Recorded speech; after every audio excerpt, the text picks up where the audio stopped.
हा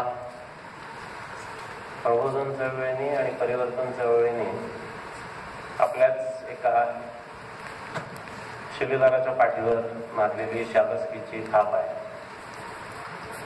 आणि एवढा मोठा कार्यक्रम म्हणजे मगाशी मिलिंद कसबे म्हणत होते तसं माझ्याही मनात आलं होतं की हे एक मोठं लग्नच असल्यासारखं.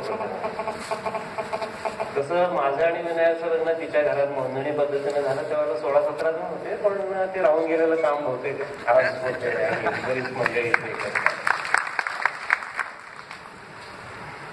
पण त्याच्यात दोन्ही गोष्टी असतात. प्रेम असतं, आनंद असतो आणि पुन्हा नव्या वाढत्या जबाबदारीची जाणीव असते. संसार म्हटल्यावर तसं चळवळीच आहे. गेली 30, 35, 40 वर्ष जे काही मी थोडंफार करू शकलो ते येते आणखीन 5, 10, 15, 20, 25, 30 हिंमत ठेवून जेवढं जगता येईल तेवढं काम करता येईल, पण ती जबाबदारी पण. कॉम्रेड गोविंद पानसरेंच्या नावाने हा पुरस्कार असल्यामुळं एक वेगळाच याला आयाम आहे. म्हणजे आतापर्यंत माझी सवय अशी होती की कॉम्रेड पानसरे एकतर इथे असायचे किंवा समोर असायचे आणि मी त्यांनी सांगितलेलं असायचं तू इथे ये, या ठिकाणी शिबिर आहे, त्या ठिकाणी व्याख्यान आहे. त्यांचे फोन असायचे, अमुक कार्यक्रम घ्यायचा आहे, तुझ्या काय कल्पना आहेत का सांग, काही विषय सुचव, वक्ते सुचव. ते म्हणतील ते मदत करायची.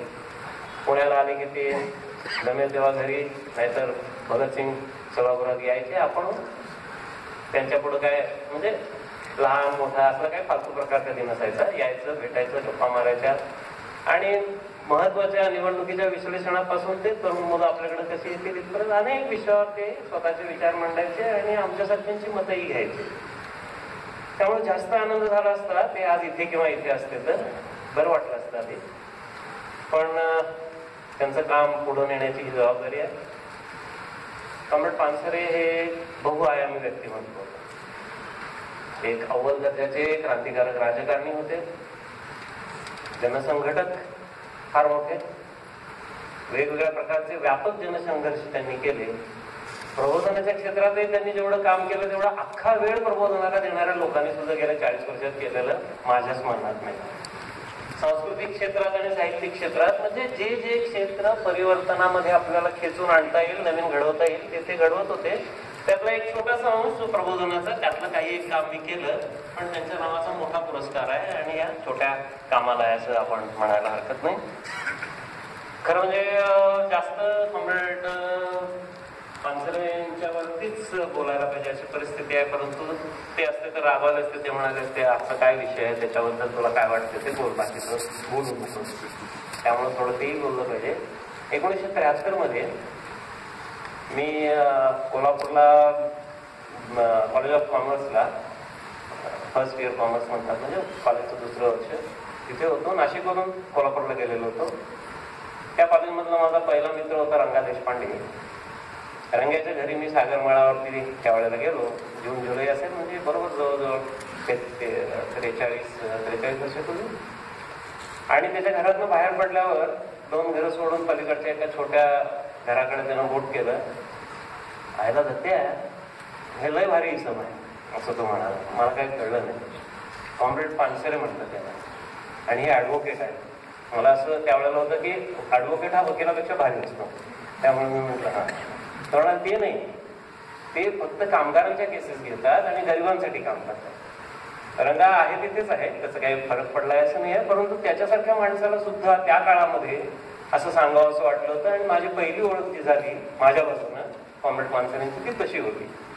पुढच्या 8-10 वर्षात मला माहित नव्हतं की मी हळूहळू डाव्या चळवळीकडे येईन, प्रबोधनाकडे येईन, आणि मग पुढच्या 30-35 वर्षामध्ये कॉम्रेड पानसरेंचं नेतृत्व आणि मार्गदर्शन हे आपल्याला मिळत राहील. त्यामुळे कॉम्रेड पानसरेंच्या एका अर्थी कर्मभूमीतला मी माणूस, त्यांच्या जन्मभूमीत आणि कर्मभूमीत हा सत्कार होत असताना मी फक्त 2 ओळी डॉक्टर यशवंत मनोहरांनी गेल्या वर्षी त्यांचा जो युगांतर नावाचा कविता संग्रह आलाय त्यात ज्या 2 ओळी आहेत त्या उल्लेख करीन. म्हणजे कॉम्रेड पानसरेंच्या बद्दल जास्त न बोलता पुढे जाता येईल. ते असं म्हणतात, ज्या स्वप्नांसाठी मरायला भीत नाहीत माणसं ती स्वप्न मरत नाहीत. मला असं वाटतं की कॉम्रेड पानसरेंचं जे स्वप्न आहे समाजवादी भारताचं आणि समाजवादी शोषणमुक्त जगाचं, मानवमुक्तीचं, त्याचा हा एका अर्थानं आपण सोहळा आणि उत्सव करतो आहोत. त्याला आपण एका अर्थानं उजाळा देतो आहोत आणि स्वतःला आणि इतरांना सांगतो आहोत की आपल्याला आणखीन पुढं जायचंय आणि का जायचं.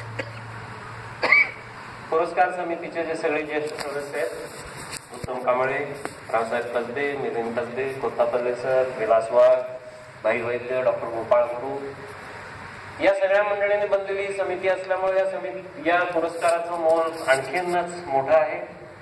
डॉक्टर आह साळुंखे यांच्यासारख्या थोर विचारवंतांच्या हस्ते हा पुरस्कार प्रदान होत असल्यामुळं त्याचं एकूणच वजन इतकं वाढलेलं आहे की माझ्यासारख्या अशा माणसाला जरा ते पेरणं खरोखरी अवघड वाटतंय, भावनिक पातळीवरती सुद्धा. नगरची मंडळी आणि नगर जिल्हा हा एका अर्थी क्रांतिकारकांची खाण, डाव्या चळवळीची फार मोठी पार्श्वभूमी, दलित चळवळीची मोठी पार्श्वभूमी, सहकारी चळवळीची पार्श्वभूमी, स्वातंत्र्य लढ्याची पार्श्वभूमी, अशा नगरमध्ये आणि नगरचे इथले सगळे जे काही कार्यकर्ते आहेत, नागरिक आहेत आणि त्यांच्या स्वागत समितीचे अध्यक्ष म्हणून आपले अध्यक्ष, स्वागताध्यक्ष अरुण कडू पाटील आहेत, या सगळ्यांनी ज्या प्रेमानं या ठिकाणी हा कार्यक्रम केलेला आहे त्याबद्दल या समितीचे आणि आपल्या सर्व ज्येष्ठ मान्यवरांचे, आपल्या स्वागताध्यक्षांचे, सगळ्यांचे मी मनापासून आभार मानतो आणि माझं मनोगत थोडंसं जे आहे ते आपल्या समोर ठेवायचा प्रयत्न करतो. आईन्स्टाईननं असं म्हटलं होतं की ज्ञान हे दोन प्रकारचं असतं, एक पुस्तकातलं जे मूर्त असतं आणि दुसरं माणसांमधलं जे जिवंत असतं. हा पुरस्कार जो आहे तो गेल्या 30-35 वर्षामध्ये वेगवेगळ्या कार्यकर्त्यांच्या आणि लोकांच्या मदतीनं जिवंत ज्ञान घेऊन मृत ज्ञानाला जोडायचं आणि त्यातून नवीन काहीतरी जागृतीचा प्रयत्न करायचा, असं जे काही प्रबोधन काम सुरू आहे त्याच्यासाठीचा हा पुरस्कार आहे असं म्हणता येईल. या सगळ्यामध्ये खूप माणसं आहेत, खूप वाटेकरी आहेत आणि हे वाटेकरी अगदी अक्कलकुव्यातला आम्हाला शिबिरानंतर पळत पळत नदीच्या पात्रातनं वाळूतून एक छोटंसं कलिंगड काढून आणून देऊन हे कलिंगड फार छान असतं असं म्हणणारा कार्यकर्ता असेल किंवा हिमाचलच्या पहाडीमधला ज्ञान विज्ञान चळवळीचा कार्यकर्ता असेल जो एवढं पीठ घेऊन आलेलं होता की इकडचं जे पीठ असतं रोटी बनवण्याचं ते वेगळं आहे, दोन्ही वेळेला मी आणि विनायक एकत्रच होतो, हे पीठ घ्या. हा जो काही सगळा प्रेमाचा भाग आहे, गावोगावी देशभरामधले जे काही कार्यकर्ते आहेत, डाव्या चळवळीतले, विज्ञान चळवळीतले, या सगळ्या कार्यकर्त्यांचा एक प्रतिनिधी म्हणून हा पुरस्कार आहे असं म्हणता येईल. याच्यामध्ये मला खास उल्लेख अगदी थोडक्यात का होईना आपण केला पाहिजे. पहिली गोष्ट म्हणजे सुधीर बेडेकर, डॉक्टर आनंद फडके, सुहास परांजपे यांच्यासारखी जी मंडळी आहेत, त्यानंतर कुमार शिराळकर, भारत पाटणकर, त्यानंतर विजय कान्हेरे आणि मुक्ता मनोहर, अशोक मनोहर यांनी आमच्या तरुण वयामध्ये आम्हाला पहिलं जे काही सगळं नवीन जग समजून घेण्याचं आणि स्वप्न बघण्याचं दिलेलं आहे त्याच्याबद्दल त्यांचा उल्लेख इथं करणं मला आवश्यक वाटतं. त्या पिढीचे डाव्या चळवळीतले समाज विज्ञान अकादमी या संस्थेबरोबर काम करत असताना त्याच्यासाठी सतत मदत करणारे त्यांचे एक प्रतिनिधी म्हणून मी कॉम्रेड रवींद्र मोकाशींना, जे सोलापूरला असतात, जे स्वतः डाव्या चळवळीतले आहेत, प्रबोधन चळवळीतले आहेत, त्यांना विनंती केली होती की त्यांनीही इथे पुरस्कारामध्ये स्वीकारण्यात सहभागी व्हावं. विज्ञान चळवळ जी आहे, लोकविज्ञानपासून जनविज्ञान आंदोलन, ज्ञान विज्ञान चळवळ, देशभरामध्ये त्यांच्याकडून जे काही मी शिकत आलो त्याचा एक अंश, या सगळ्याच मंडळींकडून जे शिकत आलो त्याचा एक अंश परत चळवळीला आणि लोकांना देण्याचा प्रयत्न केला. त्या विज्ञान चळवळीचा एक प्रतिनिधी म्हणून तुळशीदास किल्लेदार, जे स्वतः विद्यार्थी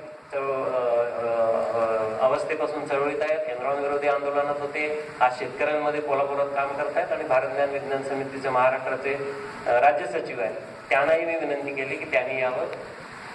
त्याच्याबरोबरच महाराष्ट्रातले, आपल्या देशातले आणि जगभरातले अनेक विचारवंत आहेत, त्यातल्या काहींची समोरासमोर ओळख होत गेली, त्यांच्याकडून ज्ञानकण मिळत गेले आणि एरवी पुस्तकातून प्रचंड मिळालं. त्यांचाही हा एका अर्थी प्रबोधनाचा पुरस्कार म्हणजे सन्मान आहे असं म्हणायला हरकत नाही. अनेक संयुक्त कृती मंच आणि समित्या ज्याच्यामध्ये लोकांनी खूप एकत्र काम केलं, सहकार्य केलं आणि मला काही नवीन समजायला मदत झाली, त्यांचाही या पुरस्कारामध्ये वाटा आहे. विशेषतः विनयाचे आई वडील आणि भाऊ बहीण त्यांनी आम्हाला आयुष्यभर सतत मदत केली. माझे आई वडील, माझे बहीण भावंड आणि आमच्या सगळे नातेवाईक मंडळींनी जे सतत फारशी खळखळ न करता, थोडी कधी कधी काळजी असली तरी पण सतत पाठिंबा दिलेला आहे. अनेक मित्र आहेत, अनेक डॉक्टर्स आहेत, या सगळ्या मंडळींनी खूपच सतत आम्हाला पाठिंबा दिलेला आहे आणि त्यामुळंच आज या चळवळीमध्ये थोडंफार योगदान करता आलं. विनयाचा उल्लेख मिलिंद यांनी केलेलाच आहे. ती कार्यकर्ती पण आहे, पण जनरली अर्धांगिनी वगैरे म्हणायचं असतं, पण आज जर नीट आपण बघितलं तर आपल्याला असं दिसेल की संसारामध्ये आता पुरुष हा अर्धांगी असतो आणि दीड अंग हे बाईचं असतं, कारण ती दुप्पट तरी काम करत असते.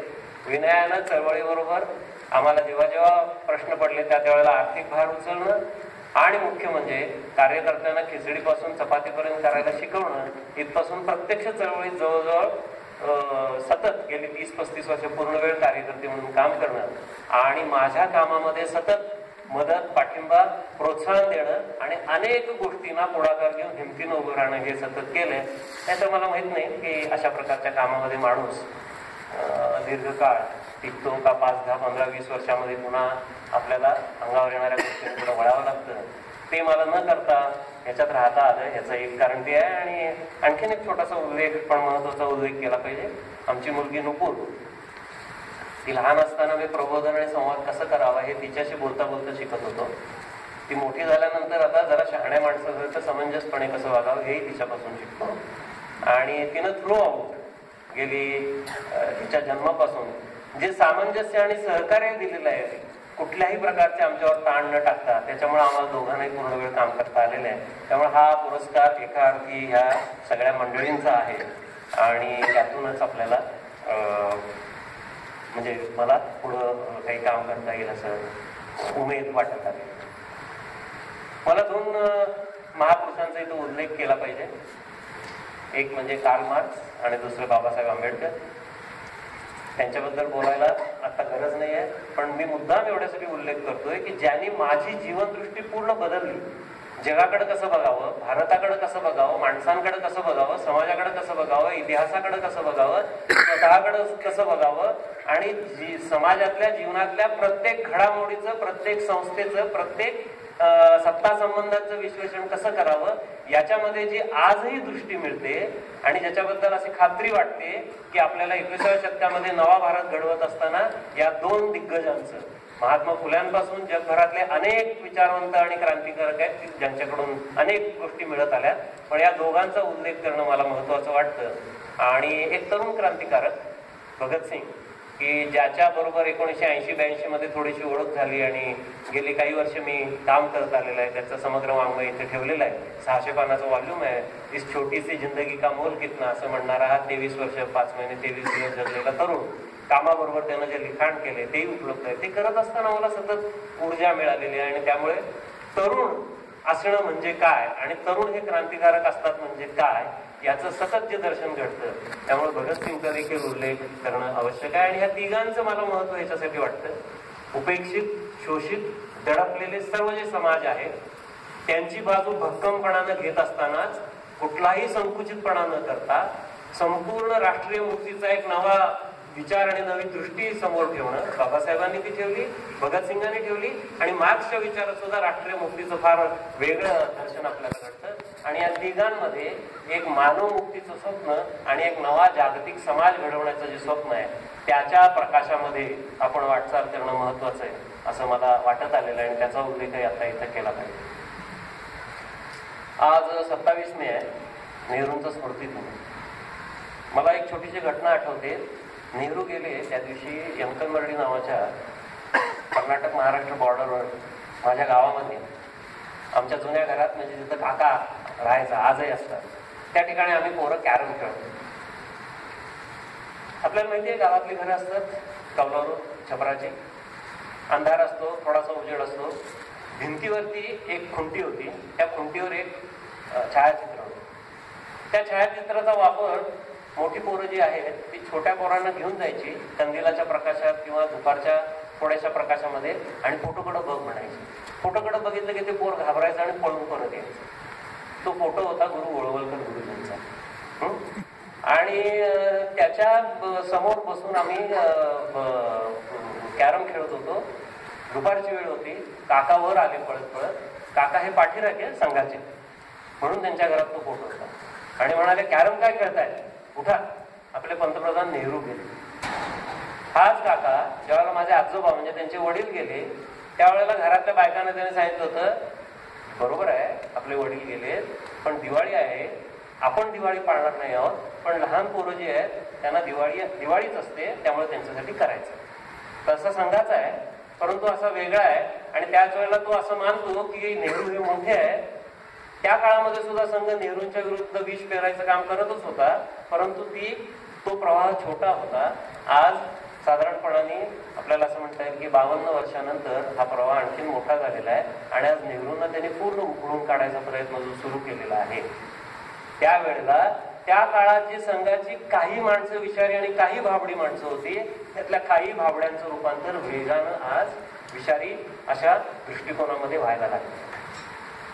आणि त्यामुळे मित्र हो, आपल्याला 21व्या शतकातल्या भारताकडे जात असताना आणि प्रबोधनाचा विचार करत असताना या सगळ्या इतिहासाचं भान ठेवून येत्या काळामध्ये अनेक प्रश्नांना हाताळावं लागणार आहे असं मला वाटतं. त्याबद्दलच्या ज्या काही चिंता आहेत आणि त्याबद्दलच्या ज्या काही आशा आहेत, त्याबद्दलच्या ज्या शक्यता आहेत आणि त्याबद्दलचे जे प्रश्न आहेत ते खूप मोठे आहेत. अख्ख्या चळवळीने ते हाताळायचे असतात. त्याच्यावरती माझ्यासारख्या एका कार्यकर्त्यांनी 15-20-25 मिनिटांमध्ये फार बोलणं हे शक्यही नसतं. पण त्यातल्या 1-2-3 गोष्टींचा मी मनोगत म्हणून उल्लेख करून आपली रजा घेणार आहे. मित्र, मला असं वाटतं की आज नेहरूंचा विचार असेल, राज्यघटना असेल, भारताचं ऐक्य असेल, याच्या फक्त बचावाचा कार्यक्रम पुरेसा नाही. आपल्याला असं व्हायला लागलेलं आहे की उजवीकडून हल्ले होत आहेत, ते संघाळ परिवाराकडून असतील आणि संपूर्ण जागतिकीकरणामधल्या ज्या काही मक्तेदारी शक्ती आहेत देशी विदेशी, त्यांच्याकडून बाजारपेठेद्वारे हल्ले होत आहेत. नेहरू काळामध्ये ज्या प्रकारचे आपण सहकारी चळवळ उभी केली, ज्या प्रकारचं कल्याणकारी राज्य उभं केलं, ज्या प्रकारची धर्मनिरपेक्षता प्रत्यक्षात आणायला सुरुवात केली, सामाजिक न्याय प्रत्यक्षात आणायचा एक प्रारंभ केला, त्या सगळ्यावरती जो काही आज हल्ला होतोय त्याच्यात आपण पटकन प्रतिक्रिया देतो ती बचावाची देतो की हे वाचवलं पाहिजे, देशाचं संविधान वाचवलं पाहिजे, नेहरूंचा विचार वाचवला पाहिजे, राष्ट्र वाचवलं पाहिजे. पण मला वाटतं मित्रहो, हा बरोबर त्यांचा जो डाव आहे की जे आहे ते फक्त टिकवण्याचा फार तर तुम्ही प्रयत्न करा, त्याच्या पलीकडे जाण्याचा प्रयत्न तुम्ही करू नये, या पद्धतीने हल्ले सुरू आहेत. आणि परिवर्तनवादी प्रबोधनाला नेमकं या कोंडीमध्ये वेगळ्या टप्प्यावरती आपण जाण्यासाठी पुरेसं आक्रमक होण्याची गरज आहे असं मला वाटतं. कॉम्रेड पानसरे असतील, बाबासाहेब आंबेडकर असतील, भगतसिंग असेल, मार्क्स असेल, या सगळ्यांच्या मांडणीमध्ये आणि कामामध्ये हे आलेलं आहे की जेव्हा जेव्हा कोंडीत पकडलं गेलं क्रांतिकारी चळवळीला, परिवर्तन विचाराला, तेव्हा हिंसक नव्हे परंतु अत्यंत पद्धतशीर असा आक्रमक दृष्टिकोन अंगीकारल्याशिवाय जे वाचवायचं आहे तेही वाचवता येत नाही. मी माउंटेनिअरिंग करणारा माणूस होतो तरुणपणी. उभा कडा ज्या वेळेला आपण चढत असतो मित्र हो, त्यावेळेला त्या कड्यावरती मध्येच थांबता येत नाही. बऱ्याचदा तर ज्याला आता उदाहरणार्थ राजगडावरून रायगडला जाताना वाटेत एक खिंड लागते, तिचं नावच बोचा खिंड आहे, तिथे टेकूनच आपल्याला सरकत जावं लागतं, उभं राहिलं तर पडेल अशी परिस्थिती. अशा ठिकाणी बचाव शक्य नसतो, पुढे जात राहावं लागतं, नाहीतर आतापर्यंत केलेलं मार्गक्रमण सुद्धा खड्ड्यात जात असतं. त्यामुळे आज आपल्याला जर काही करायचं असेल तर पुढं कसं जायचं, संविधान वाचवलंच पाहिजे, पण संविधानामागची बाबासाहेबांची जी दृष्टी आहे जी त्याच्यापेक्षा व्यापक आहे ती आधाराला घेतली पाहिजे. नेहरूंच्या काळामध्ये ज्या प्रकारचे विकासाचे आणि सामाजिक न्यायाचे प्रयत्न झाले त्यापेक्षा नेहरूंचा विचार व्यापक आहे, तो घेतला पाहिजे. 20व्या शतकामध्ये ज्या क्रांत्या झाल्या आणि नंतर त्या क्रांत्या कोसळल्या देखील, पण त्याच्या मागचा जो मार्क्स विचार आहे तो त्याच्या कितीतरी पट मोठा आहे, तो आपल्याला घ्यावा लागेल आणि त्याच्या आधाराने आपल्याला आक्रमक पद्धतीने पुढे जावं लागेल असं मला वाटतं. आजचा कालखंड गोंधळाचा, आक्रमणाचा, हिंसेचा, हल्ल्यांचा आणि एक प्रकारे अनुकूल आहे की प्रतिकूल आहे अशा पद्धतीचे प्रश्न उपस्थित करणारा असला तरी याला आपण पुनर्रचनेची मागणी करणारा काळ आहे असं म्हटलं पाहिजे. आज आपल्या समाजामध्ये जी खदखद आहे ती मीडियामध्ये दिसणार नाही, ती प्रस्थापित विचारवंतांच्या मांडणीमध्ये येणार नाही, ती कुठल्याही संसदेच्या पटलावर आता उमटणार नाही, परंतु ती खदखद आज तरुणांमध्ये आहे, ती गावांमध्ये आहे, ती वेगवेगळ्या जाती फुटण्याच्या प्रक्रियेमध्ये पण आहे. त्याच्यामुळेच सैराटला एवढे पॉप्युलॅरिटी मिळते. आणि ती पॉप्युलॅरिटी केवळ गावामधले लहान पोरं, नवरा बायको, आजी आजोबाच नव्हे, आणि ते केवळ दलित आणि भटक्या समाजातले नव्हे, खुद्द मराठा आणि वरच्या समाजातली सुद्धा मंडळी येऊन तो सिनेमा बघताय. एक प्रकारची अस्वस्थता आहे, एक प्रकारे जुन्या घडीच्या पलीकडे जाण्याची गरज लोकांना जाणवते आहे. ही गरज सिनेमांमधून दिसतेय मराठीतल्या, ही गरज काही काळ दलित साहित्यानं मांडलेली आहे. ही गरज आज आपल्याला कन्हैया कुमार सारखा तरुण ज्या वेळेला काही बोलायला बाहेर पडतो आणि त्याला तरुण प्रतिसाद देतात त्यातून आहे. त्यामुळे पुरोगामी चळवळीला, परिवर्तनवादी चळवळीला हे ठामपणाने आज लक्षात घेतलं पाहिजे की मुद्दा एका समाजाच्या पुनर्रचनेचा आहे. ही पुनर्रचना होऊ नये याच्यासाठी 1980 पासून रिगन आणि थॅचर यांनी युरोप आणि अमेरिकेत काम केलं. दुसऱ्या महायुद्धानंतरच्या 25 वर्षात जो विकास झाला, तिथून जो कामगार आणि नवा मध्यम वर्ग बळकट झाला, त्यांनी नव्या टप्प्यावर लोकशाही नेण्याची मागणी सुरू केली. उजव्या बाजूने हल्ला करून पूर्णपणानं बाजारपेठी अर्थशास्त्र तिथं आणलं. तेच आज गेली 25 वर्ष भारतामध्ये आहे. शिकलेला दलित वर्ग, शिकलेल्या आणि लढाऊ होणाऱ्या महिला, गावागावातले शेतमजूर असतील, शेतकरी असतील, अस्वस्थ असलेले कामगार असतील, बुद्धिवंत आहेत आणि तरुण शिकलेली मुलं मुली आहेत, जी कलावंत म्हणून आहेत, जी तंत्रज्ञ म्हणून आहेत, ती अस्वस्थ आहेत आणि त्यांना काहीतरी वेगळं व्हायला पाहिजे. हे पहिल्या 25 वर्षात ज्या पिढ्या तयार झाल्या, या पिढ्या 1980-90 मध्ये वोकल झाल्या, बोलायला लागल्या, मागण्या पुढे यायला लागल्या.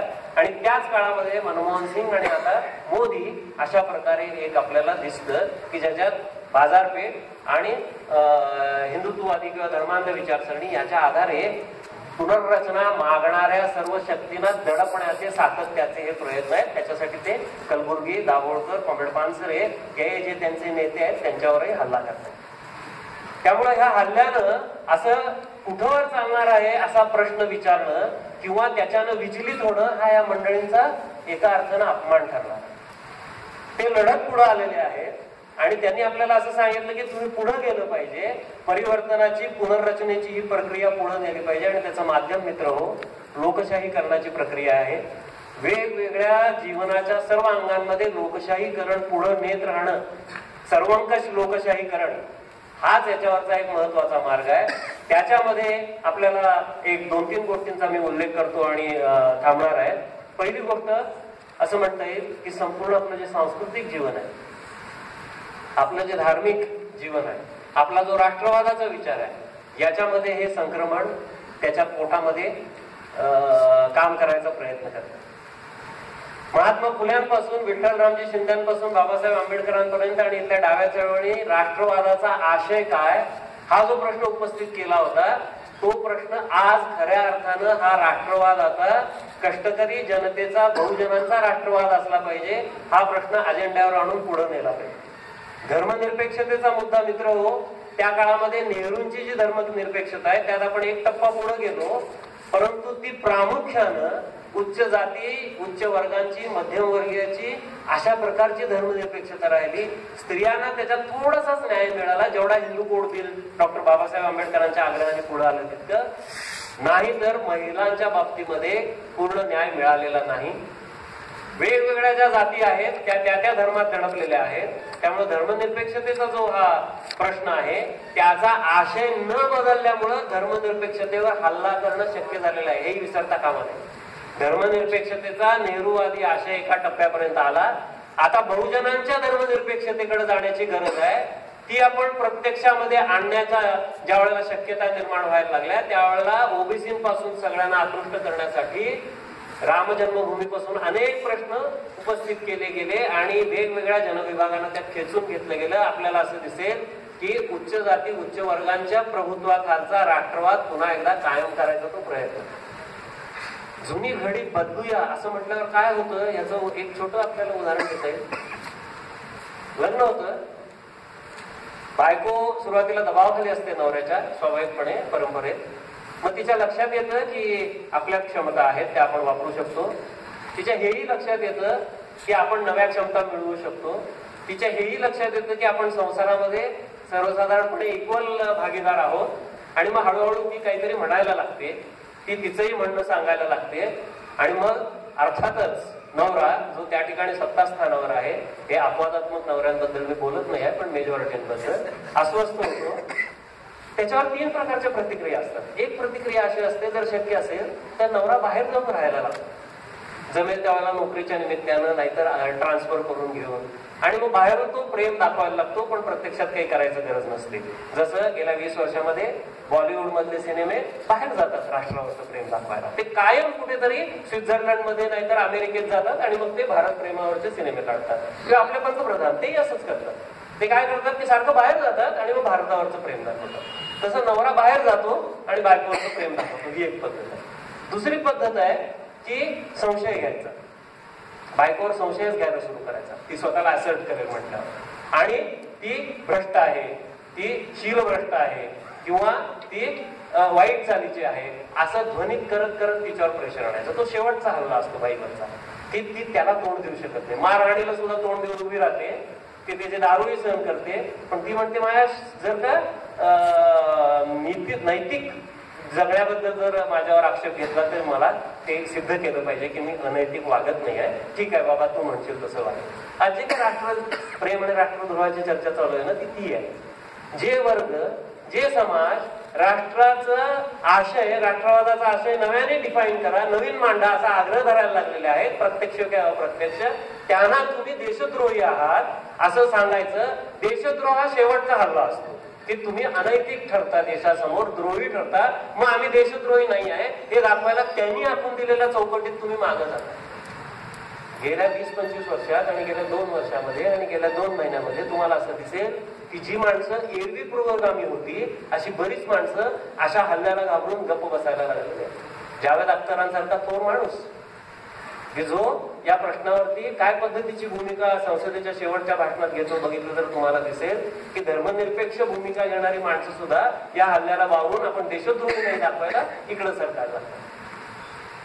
आणि तिसरा प्रकार असतो अर्थातच बायकोला सरळ मारहाण करण्याचा, अत्याचार करण्याचा किंवा खलास करण्याचा. देशामध्ये 20 वर्षामध्ये 3.5 लाखाहून अधिक शेतकरी आत्महत्या होतात. दर वर्षाला किमान 15-18-20 हजार सफाई कामगार आणि कष्टाची कामं करणारे लोक मृत्युमुखी पडतात. तरुण आणि अनेक उद्योजक आज आत्महत्या करतायत. या सगळ्यांना न्याय देणं, या सगळ्यांचं म्हणणं मान्य करणं ह्याची गरज या व्यवस्थेला वाटत नाही. त्यापेक्षा जास्त संख्येनं स्त्रियांच्यावरचे अत्याचार आणि हल्ले आणि त्यापेक्षा जास्त संख्येनं दलितांच्या हत्या हे आज आपल्याला भारतामध्ये होताना दिसते. हा तिसरा मार्ग आहे की एवढी दहशत तयार करायची गावोगावी आणि देशभरात की डोकं वर काढू पाहणारा शेतकरी, डोकं वर काढू पाहणारा दलित, डोकं वर काढू पाहणारी बाई, डोकं वर काढू पाहणारा तरुण हे निदान येती 10-20 वर्ष चूप राहिलेलं आहे.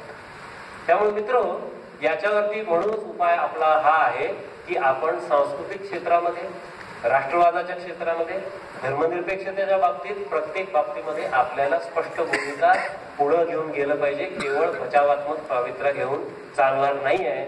आणि हे काम आज देशभरामध्ये अनेक लोक करतायत. हे काय पुन्हा केवळ विचार म्हणून नाही, अनेक चळवळी आहेत, अनेक प्रयोग आहेत. केवळ संस्कृतीच्या क्षेत्रामध्ये नाही आहे, तर भाषेच्या क्षेत्रामध्ये आहेत, वेगवेगळ्या कलांच्या क्षेत्रामध्ये आहेत, जे आपल्या चळवळीशी जोडलेले नाही आहेत, परंतु ते मनुष्यत्व टिकवण्याचा, समता टिकवण्याचा, पर्यावरण आणि माणसाचे संबंध टिकवण्याचा फार मोठा प्रयत्न सातत्यानं करतायत. आपल्या समोरचं येत्या काळातलं आव्हान हे आहे. आणि कॉम्रेड पानसरे यांचा जो व्यापक दृष्टिकोन आहे त्याला जर खरोखरी आपण आदरांजली देणार असू तर ती ही आहे की या व्यापक विभागांपर्यंत आपण जाऊन नव्या भारताचा, नवा राष्ट्रवाद, नवी धर्मनिरपेक्षता, नवा सांस्कृतिक आशय आपण प्रत्यक्षामध्ये कसा पुढे नेणार आहोत, इतिहासाचा सगळा नवा अर्थ आपण कसा समोर मांडणार आहोत. प्रबोधनामध्ये, प्रबोधनाच्या क्षेत्रात अनेक विचारवंत, अभ्यासक आणि अनेक चळवळी हे काम करत आलेले आहेत. हे काय नव्यानं करायचं नाही आहे. पण याला जोपर्यंत एक मोठा अवकाश मिळत नाही आणि मोठ्या प्रमाणावर आपण वाढवत नाही तोपर्यंत हा प्रश्न असाच लटकत राहील असं वाटतं. आणखीन एक छोटासा मुद्दा मित्र मांडायचा होता. आज मानवी शरीर आणि निसर्ग हा एक मोठा हल्ल्याचा भाग झालेला आहे. पण ह्याच्यातही नवीन अनेक घटना घडतात. काही वर्षापूर्वी मी धनबादला गेलेलो होतो. धनबादमध्ये म्हणजे विज्ञान चळवळीच्या निमित्ताने गेल्यानंतर जे चित्र आहे, संपूर्ण जमीन उखडलेली आहे. ओपन माइन्स, कोळशाच्या उखंडलेल्या सगळ्या आसमंतापर्यंत ज्या खाणी आहेत आणि खड्डे आहेत आणि त्यातनं धुमसतोय धूर सतत, कुठे कुठे पेट घेत आहेत खाणी. दुसऱ्या बाजूला वस्त्यांमधनं आणि रस्त्यामधनं जाणारी जी माणसं आहेत, सगळी कष्टकरी खाण कामगार, त्यांची कातडी देखील काळी झालेली आहे कोळशाच्या कणांनी. इतकी किती धूम जात नाही. माणसं आणि खाणी, माणसं आणि जमीन, कष्टकरी आणि निसर्ग, सगळ्याची जी प्रचंड विध्वंस आणि वाताहत चाललेला आहे, त्याचं ते चित्र. हे चित्र आज केवळ धनबाद पुरतं नाही आहे, कदाचित तुमच्या आमच्या जीवनापर्यंत आलेलं आहे. कदाचित आपल्याला हे आवडणार नाही, पटणार नाही, कदाचित पटेल, पण आपलं शरीर, मानवी शरीर, त्याच्यामध्ये मी मन गृहीत धरतो. आध्यात्मिक विचार नाही आहे, मन वेगळं शरीर वेगळं. या शरीरावरती सर्व प्रकारचे प्रभाव आणि हल्ले हे आज टीव्ही पासून मार्केटपर्यंत प्रत्येक बाबतीत सुरू आहे. सर्व प्रकारची सौंदर्य प्रसाधनं, सर्व प्रकारचे व्यसनांचे प्रकार, सर्व प्रकारची रसायनं आणि सर्व प्रकारच्या उपभोग्य वस्तू, याचं अंतिम लक्ष्य काय आहे तर मानवी शरीर आहे. आणि याच्यामध्ये मानवी शरीराचं जेवढं वाईट होईल तेवढं नवा आरोग्य नावाचा एक उद्योग उभा राहत चाललेला. ती हेल्थ इंडस्ट्री नसून ती मेडिकल इंडस्ट्री बनलेली. तुम्हाला असं दिसेल की एक काळ आपल्याकडे मोठे कारखाने उभे राहत होते, आता मोठे हॉस्पिटल उभे राहत आहेत जवळजवळ कारखान्यांसाठी. ज्या कारखान्यांमध्ये मोठमोठ्या मशिनरी होत्या, तशा मोठमोठ्या मशिनरी आज तेवढ्याच इन्व्हेस्टमेंटच्या दवाखान्यात येतात. मी असं नाही म्हणणार याची गरज नाही आहे. माझं म्हणणं असं की हे 5% आवश्यक आहे, हे 3% आवश्यक आहे, हे इमर्जन्सीला आवश्यक आहे. पण इमर्जन्सीची गोष्ट सार्वत्रिक करून टाकणं, ह्याच्यामध्ये आत्ताची भांडवल व्यवस्था माहीर असते. अँटीबायोटिक इमर्जन्सीला नाही द्यायचं. आला की शेंगदाणे खायला घातल्यावर की त्याला अँटीबायोटिक द्यायची, आला की त्याच्या शरीराचे नकाशे काढायला लावायचे, आला की त्याला ऍडमिट करायचं. अशा पद्धतीनं मानवी शरीर हे आज एक रणांगण बनवलं गेलेलं आहे. आणि त्यामुळं आपला लढा हा फक्त धोरणांच्या विरुद्ध, फक्त शासनाविरुद्ध, त्याच्या विरुद्ध तर तो आहेच, कंपन्यांच्या विरुद्ध त्यांच्या विरुद्ध तर तो आहेच, पण तो कष्टकऱ्यांबरोबरच आम अगदी मध्यमवर्गीय माणूस एवढंच नव्हे, उच्च वर्गातला जो माणूस म्हणून जीवू इच्छितो अशा स्त्री पुरुषांपर्यंत घेऊन जाण्याची गरज आहे. की बाबांनो, तुमचं शरीर तुमचं आहे हे आता सांगा. 1975 नंतर स्त्री चळवळीने एक घोषणा दिली, आवर बॉडी आवर सेल्स. आमचं शरीर आमचं आहे असं स्त्रियांना सांगावं लागतं. बरोबर आहे ना? मुलाला जन्म देण्यापासून अनेक प्रश्न आहेत. आता कुठला तरी कायदा येऊ घातलेला आहे की ज्याच्यामध्ये विवाह अंतर्गत सुद्धा नवऱ्यानं स्त्रीशी संबंध ठेवायचा असेल बायकोशी, तर तिची संमती पाहिजे. हे अजून नीट होत नाहीये. म्हणजे तिचं शरीर तिचं नाहीये अजून, ते कोणाच्या तरी भलत्याच्या ताब्यातलं आणि मालकीचं आहे.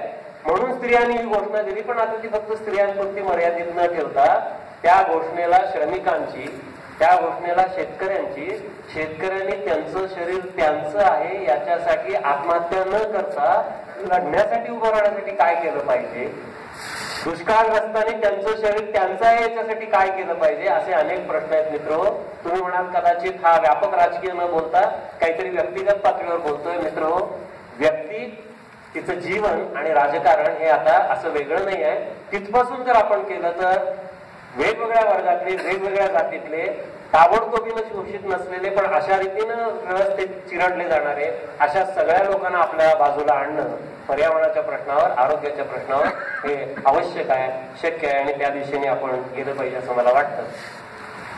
तिसरा एक महत्वाचा मुद्दा आहे याच्यामध्ये, तो विकासाच्या संदर्भात आहे. त्याच्यावर प्रचंड चर्चा, विचार झालेला आहे, त्याच्यावर मी जास्त बोलत नाही. पण विकासाबद्दल सुद्धा आणि मानव निसर्ग संबंधाबद्दल एक नवीन पुनर्रचनेची गरज आहे, तीही आपण लक्षात घेतली पाहिजे.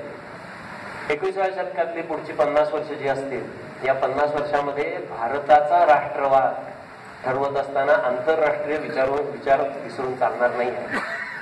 आणि हा आता कुचेष्टेचा विषय राहू शकत नाही. एक काळ असा होता, आंतरराष्ट्रीयवाद हा शब्द फक्त लाल बोटेवाल्यांचा होता. आणि लाल मावटेवाले काहीतरी आंतरराष्ट्रीय वगैरे बोलतात, काय त्यांना देशाचं कळत नाही, देशाबद्दल बोलत नाही, असं असायचं सर्वसाधारणपणे. हे यांचं मूळ आहे. पण आपल्यापैकी ज्यांना आठवत असेल की महात्मा फुलेंनी गुलामगिरीची जी अर्पण पत्रिका लिहिलेली आहे, गुलामगिरी ग्रंथाची, ती अमेरिकेतल्या गुलाम प्रथेविरुद्ध लढणाऱ्या लोकांना त्यांनी अर्पण केलं. हा आंतरराष्ट्रीयवाद आहे. तिथे शोषणाविरुद्ध गुलामगिरी विरुद्ध लढणाऱ्यांची आंतरराष्ट्रीयवाद महात्मा फुले इथे सांगतायत. त्यामुळे हा काही उपरा विचार नाही. बाबासाहेब आंबेडकर तर असं म्हणतात की राष्ट्रवाद हा आडसर जर बनायला लागला कामगार वर्गाच्या जगण्यामध्ये आणि चांगलं जगणं डिफाईन करण्यामध्ये, तर त्याच्याबद्दल वेगळा विचार केला पाहिजे. राष्ट्र आणि राष्ट्रवाद हे साधन आहे आंतरराष्ट्रीयवादाकडे जाण्याचं, आणि मुक्तीचा विचार बाबासाहेब सुद्धा मानव मुक्ती म्हणून मांडतात. त्यामुळे तोही विचार त्यांच्याही संदर्भात आपण आंतरराष्ट्रीयवाद म्हणून बघितला पाहिजे. आज मी हे एवढ्यासाठी मांडतोय की आज तुमची माझी इच्छा असो वा नसो, आपल्याला सगळ्यांना जागतिकीकरणानं फरफटत आणून खेचून अशा एका आखाड्यात टाकलेलं आहे की जगाचा विचार करावाच लागतो. आता असं कोणी म्हणू शकत नाही आम्ही जगाचा विचार करणार नाही. त्यामुळे जगाचा विचार करावाच लागणार आहे, तो होतो आहे. आता फक्त श्रमिकांचा आंतरराष्ट्रीयवाद एवढाच नाही, तो तर आघाडीचा करावा लागणार आहे, असणार आहे. त्याच्यावर आणि 4-5 प्रकारचे आंतरराष्ट्रीयवाद आहेत की ज्याच्याबद्दल आपण जर प्रेमानं आणि स्वागताची भूमिका घेतली तर एक खऱ्या विश्व बंधुत्वाकडे जाण्याची भौतिक शक्ती उभी राहू शकते. त्यातला एक आंतरराष्ट्रीयवाद आहे, तो आहे स्त्रियांचा. 1975 नंतर स्त्रीवाद्यांनी जगभरातल्या स्त्री प्रश्नांचा एक आंतरराष्ट्रीय स्वरूप आणायचा प्रयत्न केलेला आहे. तो महत्वाचा भाग आहे. आणखीन एक महत्वाचा भाग आहे, युनोच्या व्यासपीठावरती भारतातल्या अस्पृश्यतेचा आणि जाती व्यवस्थेचा, जातीभेदाचा प्रश्न काही वर्षापूर्वीपासून घडवला जातो, आणि हे मला महत्वाचं वाटतं. तथाकथित देशभक्त जे असतात ते सत्यजित रेंच्या फिल्मलाही शिव्या देतात आणि ते दलित प्रश्न किंवा जातीचा प्रश्न बाहेर नेण्यालाही शिव्या देतात.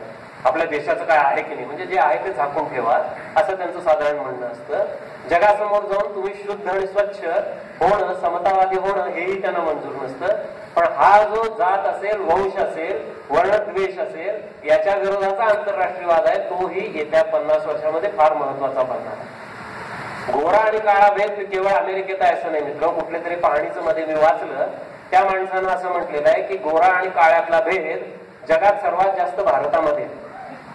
काळ्या माणसाबद्दलची तुच्छता ही भारतामध्ये सगळ्यात जास्त आहे. त्यामुळं हा वर्णभेद आणि जातीभेद हा नष्ट करण्याचा आंतरराष्ट्रीयवाद. ग्लोबल वॉर्मिंग, जागतिक तापमान वाढ आज भोगतो आहोत आपण गेली काही वर्ष. दुष्काळापासून अनेक गोष्टींमध्ये वाढ जी होत चाललेली आहे. हे मनुष्य निर्मित जे काही पर्यावरणीय संकट आहे त्याच्या विरोधात जगभरचे पर्यावरणवादी आंतरराष्ट्रीय विचार करतायत, चळवळी करतायत. जागतिक पातळीवर युद्धांच्या विरुद्ध शांततावादी चळवळ आहे. दुसऱ्या महायुद्धापासून आपण हे करत आलेलो आहोत आणि ही चळवळ आहे. आणि शेवटचा एक आंतरराष्ट्रीयवाद आहे, मी कामगार नसीन, मी श्रमिक नसीन, मी स्त्री नसीन, मी पर्यावरणवादी नसीन, मी कोणीही नसेन, तरी सुद्धा मी एक नागरिक असेन.